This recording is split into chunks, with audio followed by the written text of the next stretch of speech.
Anushka academy, सरकारी सेवा में जाने के लिए अपने हौसलों को दीजिए उड़ान और जुड़िए अनुष्का एकेडमी के साथ। Hiranmagri sector 3 Udaipur. Contact number 8233223322। National testing agency द्वारा नीट यूजी 2024 परीक्षा रद्द किए जाने के फैसले ने देश भर के लाखों विद्यार्थियों को गहरे सदमे में डाल दिया है। पेपर लीक के आरोपों के बाद परीक्षा को निरस्त कर दिया गया है। इस फैसले के बाद अब उन छात्रों के भविष्य पर सवाल खड़े हो गए हैं जिन्होंने पूरे साल दिन रात मेहनत कर मेडिकल कॉलेज में प्रवेश पाने का सपना देखा था। उदयपुर सहित राजस्थान के कई शहरों में हजारों स्टूडेंट्स ने ये परीक्षा दी थी। परीक्षा रद्द होने की खबर सामने आते ही छात्रों और अभिभावकों में भारी नाराजगी देखने को मिली। विद्यार्थियों का कहना है कि एक छात्र पूरे साल सोशल मीडिया, मनोरंजन और अन्य गतिविधियों से दूरी बनाकर सिर्फ पढ़ाई में जुटा रहता है। कई विद्यार्थी कोचिंग और पढ़ाई के लिए घर परिवार से दूर रहकर तैयारी करते हैं, लेकिन जब परीक्षा के बाद पता चलता है कि पेपर लीक हो गया और एग्जाम रद्द कर दिया गया है तो उनके सारी मेहनत पर पानी फिर जाता है।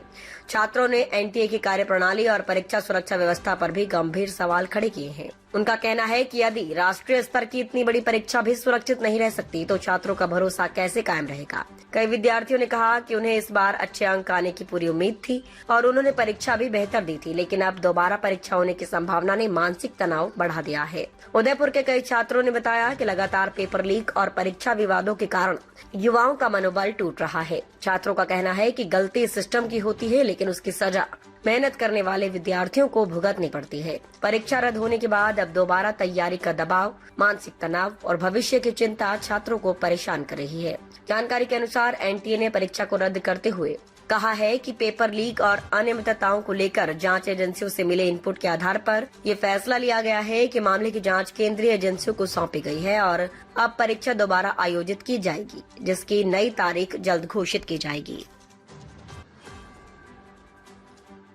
क्या नाम है आपका और आज पेपर रद्द हो गया, किस तरह से लग रहा है? हेलो, मेरा नाम भार्गवी गुर्जर है और आज फिर से वही हो रहा है जो इतने सालों से होता आ रहा है। हम मेहनत करके पढ़ाई करते हैं, हम हमारी जी जान लगा देते हैं, हम स्कूल मैनेज करते हैं, असाइनमेंट मैनेज करते हैं, फिर कंपटीशन के लिए पढ़ते हैं और हम इतनी सारी मेहनत करने के बाद में एट दी एंड हमको पता चलता है पेपर के 10 दिन बाद में कि हमारा पेपर फिर से रद्द हो गया है। और उसमें भी फिर आयरनी इस बात की है कि एनटीए ने जेन्युइनली 2 ट्वीट डाले थे कि पहले उन्होंने कहा था कि तुमको लगता है ये स्कूल का पेपर है, फिर दूसरी बार उन्होंने ट्वीट किया था कि तुम्हारी मेंटल हेल्थ का ध्यान रखो। अरे ये सब हमारी दिक्कत है कि वो स्कूल का पेपर है, हमारी मेंटल हेल्थ का ध्यान, वो हमारे इमोशंस हमको संभालने हैं, ये बात हमको समझ में आती है। आपकी क्या ड्यूटी है? आपकी ड्यूटी है कि आपको उस पेपर को सेफली रखना है एग्जाम तक। अगर अथॉरिटीज़ जिन्होंने पेपर लीक कराया उनको पैसे की इतनी ही चिंता है तो किसी प्राइवेट सेक्टर में जाओ। स्टूडेंट्स जिनको पैसे दे करके पेपर खरीदने, तुम प्राइवेट कॉलेज में जाओ ना पैसे दे करके। जो बच्चे पढ़ रहे हैं उनका क्यों नुकसान करते हो? किस तरह से महसूस हो रहा है, अभी किस तरह से हो रहा है? बहुत बुरा लग रहा है। मतलब इतनी ज़्यादा मेहनत करके पढ़ाई करके फिर घर आना, फिर देखना कि हमने क्या स्कोर किया है, फिर उसके बाद का स्ट्रेस कि क्या होगा, और फिर उसके बाद जब मेंटली प्रिपेयर होकर हम सोचते हैं कि नहीं कोई बात नहीं हम फिर से मेहनत करेंगे, तब हमको पता चलता है कि पेपर ही कैंसिल हो गया है। किसे जिम्मेदार मान रहे हैं? हम उन्हीं अथॉरिटीज़ को जिम्मेदार मानेंगे जो एनटीए में जो ये सब पेपर लीक कर रहे हैं, क्योंकि एट दी एंड पेपर तो एजेंसी के अंदर से ही कहीं आउट हुआ है ना। जी भैया, क्या नाम है आपका? जी, मेरा नाम हर्षल गुप्ता है। आज नीट का पेपर रद्द हो गया है, इस तरह से मायूसी है, क्या कहना चाहिए? मतलब एकदम डिसहार्टेंड फील हो रहा है मेरे को। तो 2 साल इतनी मेहनत करी, उसके बाद इतना अच्छा पेपर भी गया, उसके बाद एक दिन कहते हैं कि पेपर लीक कर दिया हमने ही। मतलब मान नहीं रहे लेकिन करा तो उन्होंने ही है। एंड पेपर लीक कर दिया तो पेपर सबका कैंसिल। लीक थोड़े बच्चों ने करा, कैंसिल सबका हो गया, सबका नुकसान। कितने सालों से तैयारी कर रहे थे आप? जी, मैं 2 साल से तैयारी कर रहा हूँ और पहले भी मतलब पढ़ाई में पूरा 100% दिया है और 2 साल में तो एकदम अपनी जी जान डाल दी थी। अब क्या कहना चाहेंगे, किसे जिम्मेदार मानते हैं? जिम्मेदार तो वही लोग हैं जिन्होंने लीक कराया और जो बच्चे जो खरीदते हैं, जिनके पेरेंट्स पैसे देते हैं पेपर खरीदने के, वो तो मॉरली गलत है। आप पैसे दे रहे हो पेपर खरीदने के ताकि बच्चा परफॉर्म करे, आगे घर जाके कुछ होएगा ही नहीं, फिर मतलब ही नहीं है। अब किस तरह से फील हो रहा है? इस तरह से लगा कि पेपर रद्द हो गया है? फील तो मैं बता दिया ना, वो नाराज़ ही फील हो रहा है और तो क्या फील होएगा। अब वापस फिर से तैयारी करनी पड़ेगी, फिर से पढ़ना पड़ेगा वापस? वो तो बात है ही, तैयारी पूरी होएगी अब तो वापस। पहले किस तरह की मेहनत थी, कैसे क्या आपको तैयारी उसको लेकर की थी आपने?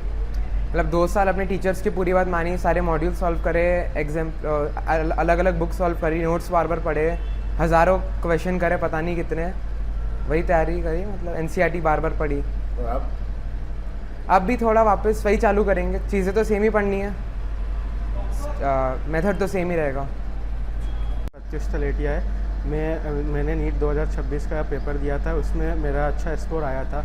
तो अभी जो रीनीट की आज जो न्यूज़ आई है उसको सुनकर मेरे को बहुत ज़्यादा शौक लगा, क्योंकि माना कि पेपर लीक हुआ था, पर सबके लिए ये रीनीट होना सही नहीं है, क्योंकि कुछ लोग ईमानदारी से भी पेपर देते हैं, उनके लिए तो ये गलत बात होती है। पर चलो ठीक है, एनटीए ने ये डिसीज़न लिया है तो सही है, सबके लिए सही डिसीज़न है। तो हमें इसको पॉजिटिव सेंस में मान रहे हैं, किसे जिम्मेदार इसका मान रहे हैं? एनटीए को जिम्मेदार मान रहा हूँ, क्योंकि बार बार 2024 में भी पेपर लीक हुआ था, उसमें भी एनटीए की जिम्मेदारी थी।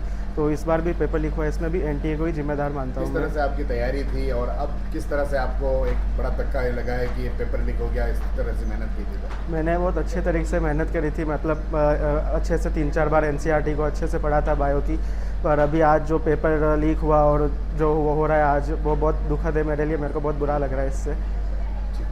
क्या नाम है आपका और किस तरह से आपको सूचना मिली कि पेपर लीक हो गया है, और अब क्या लगता है आपको? रद्द हो? जी, मेरा नाम पीयूष छतवानी है। मेरे को आज सुबह ही पता पड़ा था मेरे फ्रेंड्स के थ्रू कि पेपर रीनीट हो रहा है। मेरे को ऐसा आइडिया नहीं था, मेरे फ्रेंड्स ने मुझे इत्तला की कि ये ना पेपर रीनीट हो रहा है, तो थोड़ा सोच करके लगा कि ये क्या है। फिर मैंने उसके बारे में ना देखा, नेट पे देखा। तो कैसा लग रहा है, किस तरह की जानकारी है? देखो, अभी तो मेरे को ऐसा लग रहा है कि मतलब अंदर से बहुत बुरा लग रहा है कि ये ना प्रिपरेशन करने के बाद मार्क्स भी थोड़ा ऐसे लग रहा था कि सिक्योर हो चुके, उसके बाद फिर ये सूचना एकदम से मिली, तो थोड़ा अंदर से लग रहा है कि बुरा हुआ है, हमारे साथ गलत हुआ है। लेकिन अब क्या कर सकते हैं, अब गलती हुई है एनटीए वालों से, तो अब उनको सुधारना चाहिए इस चीज़ को। चलो अच्छा है कि पहले ही पता पड़ गया है, लगभग बहुत मास लेवल पे हुआ था, तो अब हमें लग रहा है कि ना जो हमारी रैंक थी वो मास लेवल पीछे जाती, तो अब लग रहा है कि फेयर होना चाहिए अगली बार। अब जो होगा फेयर होना चाहिए, तो उससे जो हमारी रैंक जो अब पहले आ रही थी उससे ज़्यादा अच्छी आएगी। तो लोग इससे प्रभावित हैं और किस तरह से आप भी इसमें प्रभावित हुए? इसमें जी, सारे बच्चे प्रभावित हुए जिन्होंने मेहनत सच्चे दिल से करी है। अब मैं भी प्रभावित हूँ। अब जो एनटीए बोलेगा वो करेंगे, जो हमारे कोचिंग वाले हैं वो हम गाइड करेंगे, कैसा होगा, क्या करना है आगे, किस तरह से टेस्ट देने, किस तरह से प्रिपरेशन वापस देनी है। तो बस अब कोचिंग वाले हमारे वो कर सकते हैं गाइड अच्छे से। बाकी तो एनटीए जो देगा, डेट आएगी, डेट के हिसाब से हम उसके हिसाब से रिवीजन, प्रैक्टिस, टेस्ट वो सब वापस से करना पड़ेगा। Thank you. आपका नाम? डॉक्टर पवन मेहरिया है। मैं एसेंट में एक बायोलॉजी में सीनियर फैकल्टी हूँ। और जिस तरह से पेपर लीक जो जिसकी तैयारी कई सालों से छात्र कर रहे थे, उसको लीक हुआ और रद्द कर दिया गया, क्या लग रहा है आपको और क्या कहना चाहेंगे इसको? नहीं, ये बच्चों के साथ एक बहुत पैनिक सिचुएशन है इस टाइम पर, क्योंकि बच्चा बहुत अपनी मेहनत करता है, रात दिन जान लगा करके मेहनत करता है, पूरे उसको पता ही नहीं चलता कि वो किस प्रकार से चल रहा है। और ये केवल बच्चे का एग्ज़ाम नहीं होता, टीचर्स, पेरेंट्स और स्टूडेंट्स सभी का साथ मिलकर के एग्ज़ाम होता है, और तीनों इसमें प्रॉपर कोऑर्डिनेट करते हैं, तब जा कर के एक रिजल्ट जनरेट होता है। अगर इसमें कहीं भी थोड़ा सा भी लेगिंग होती है तो हम बच्चे के लिए रिजल्ट ख़राब कर बैठते हैं। बट लेगिंग तो बहुत ऊपर से हो गया कि एक बहुत बड़ा डिफ़ॉल्ट ऊपर से आ रहा है। 2024 में भी ऐसा ही हुआ और 2026 में वापस से ऐसा ही हुआ। मैं यही रिक्वेस्ट कर रहा हूँ कि भाई जो भी गवर्नमेंट अथॉरिटीज़ जो भी हैं वो इस तरह के पेपर को लीक नहीं होने दें, क्योंकि इससे बहुत पैनिक सिचुएशन जनरेट हो जाती है। आप मान के देखिए कि जिस टाइम पर 10 दिन पहले किसी बच्चे ने एग्जाम देकर कोई घूमने निकला है, आज उसको जैसे ही पता चल रहा है उसका कॉल आ रहा है कि सर वापस क्या होगा। तो मेरी स्टूडेंट से भी यही रिक्वेस्ट है, अपने ऊपर भरोसा बनाए रखें और वापस से एक अच्छी तैयारी करके वापस एग्जाम लिखें।